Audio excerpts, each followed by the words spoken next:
আজ 13ই এপ্রিল। সকাল থেকেই বেশ রোদ ঝলমলে পরিবেশ। পাহাড়ের ওপারে ওকরে, ভাড়েং এই গ্রামগুলি দেখা যাচ্ছে। এখন হোমস্টে থেকে বিদায় নেওয়ার বেলা। ট্রেক শুরু করতে হবে সামানদেনের জন্য। প্রায় 8 কিলোমিটার লম্বা রাস্তা। সেখান থেকে আরও 4 কিলোমিটার পাড়ি দিয়ে যাব ভাড়েং। মাঝপথে পড়বে গোর্খে।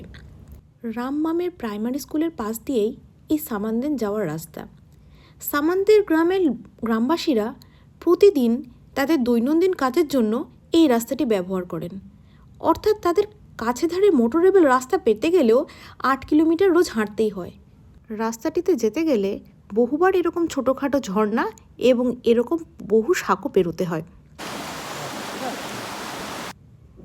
বেশিরভাগ রাস্তাটিতেই এরকম গাছের শিকড় এবং নানা রকম পাথর বিছিয়ে দিয়ে রাস্তাটি তৈরি করা হয়েছে।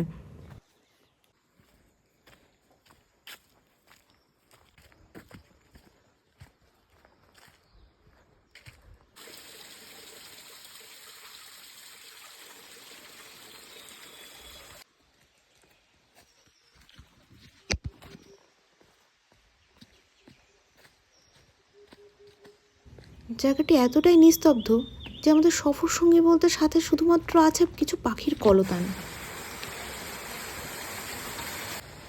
আর আছে এই রুগ্ন স্রোতস্বিনী নদীর কিছু আত্মপক্ষ সমর্থনের চেষ্টা। এখানে আবার গাছের গুঁড়ি পড়ে গিয়ে তার উপর দিয়ে রাস্তা তৈরি করা হয়েছে।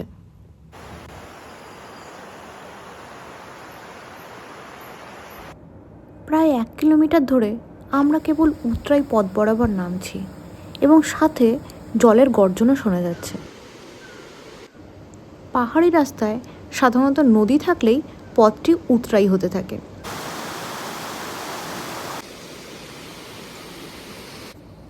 ইনি আসলে এতক্ষণ ধরে আমাদের তর্জন গর্জন শোনাচ্ছিলেন। ইনি রামমাম নদী। তবে হ্যাঁ, ভূগোল বইয়ে পড়া রামমাম হাইড্রোল প্রজেক্টটি কিন্তু এই রামমামে নেই, সেটি এনার উপরই কিন্তু লোধমায়।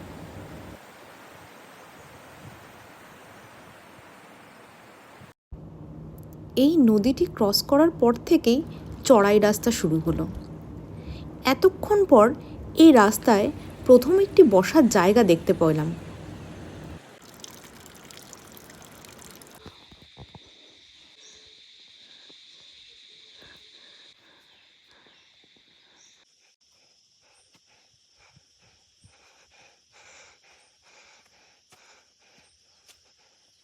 নদীতে আসার আগের রাস্তাটা চড়াই উতরাই মিলানো মিশানো হলেও প্রায় 2 কিলোমিটার ধরে সমানে চড়াই রাস্তায় উঠে আসছি। ফলে এখন সফর সঙ্গী ঝিঝি পোকার ডাকের পাশাপাশি আমার হাঁপিয়ে যাওয়া শরীরের কিছু দীর্ঘশ্বাসও আছে।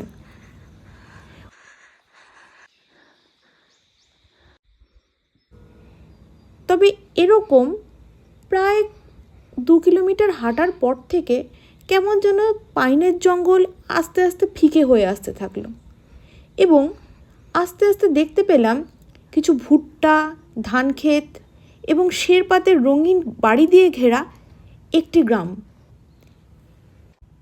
গাইড জানালো আমরা সেই সামানদেনে পৌঁছে গেছি, কিন্তু চোখের সামনে যা দেখছি সত্যি সেটা বিশ্বাস করা যাচ্ছে না।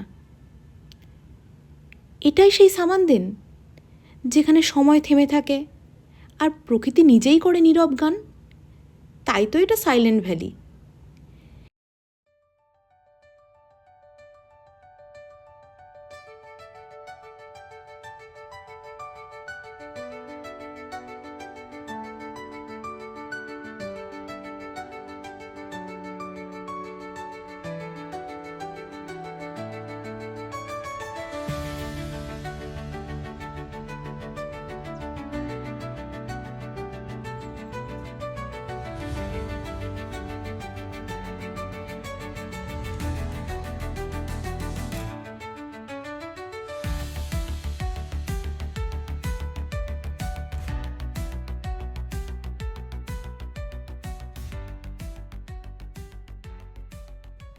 আসলে ট্রেকিং ছাড়া এই গ্রামে এখনও আসা যায় না তো, তাই যন্ত্ররাক্ষসী তার বিষাক্ত নিঃশ্বাস দিয়েও এই গ্রামকে এখনও কোনো কবজা করতে পারেনি।